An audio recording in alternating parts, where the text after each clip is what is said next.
In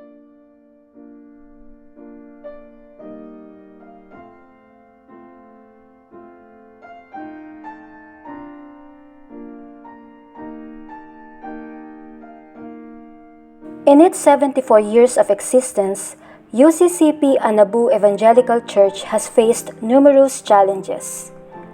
In the 1940s, the men and women who began what was once known as Church in the Rice Field lived through the Japanese occupation. Yet, despite the hardships they had to endure during the war, many held on to the faith that American Protestant missionaries had brought to the Philippines long before the Japanese came. During the time of the Americans, our church pioneers belonged to Iglesia Evangelica Unida de Cristo, a Protestant denomination founded in the 1930s. But in 1946, a disagreement eventually caused some members to leave the denomination and start their own church, rather than taking sides in the dispute. On December 27, 1946, the idea to establish a new church was approved in a meeting held in the name of Lucia Remorca. Flaviano Remorca and Mariano Sarno laid the groundwork for what they would later call Iglesia Evangelica sa Anabu. Juanito Gonzalez had the body registered with the Securities and Exchange Commission. On June 19, 1947, Iglesia Evangelica sa Anabu received its certificate of registration as a religious corporation. In 1949, the first church structure was situated on what would become Reyes Regiment Street. 2 years later, in 1951, the church relocated to give way to the new road, and the cornerstone was laid where the present structure stands. In 1953, Iglesia Evangelica sa Anabu was accepted into the United Church of Christ in the Philippines. In March of the same year, construction of a new church building started through a 5,000 peso loan from the UCCP General Assembly.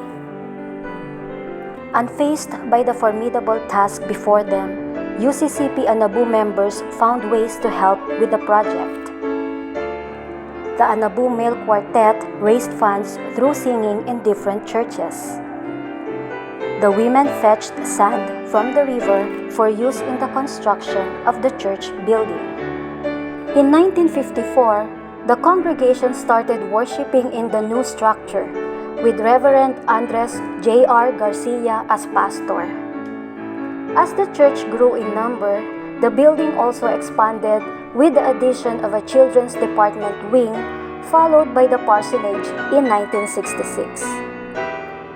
Through the faithful giving of members, UCCP Anabu was able to construct 2 annexes, one for Christian education and another for offices, choir room, council room, kitchen, and pastoral house. It also purchased a lot on which UCCP Anabu Christian School rose. But UCCP Anabu was not only building structures, it was also winning souls. Christian education through Sunday school, Vacation Church School, and even ACS reached hundreds of children from Patindig Araw to Pasong Santol. The outreach ministry produced 4 churches, UCCP Salitran, UCCP GMA, UCCP Green Breeze, and UCCP Paliparan. As a member of Pag-ibig International Mission as far back as the 1990s, UCCP Anabu shared both physical and spiritual food to the sick and poor in remote places.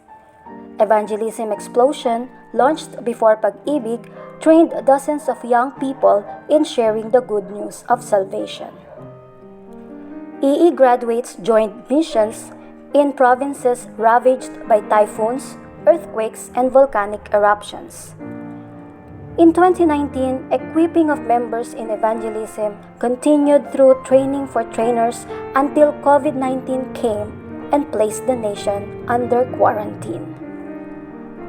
The pandemic disrupted most church activities. Face-to-face worship service, Sunday school, care group Bible study, and organizational fellowship stopped.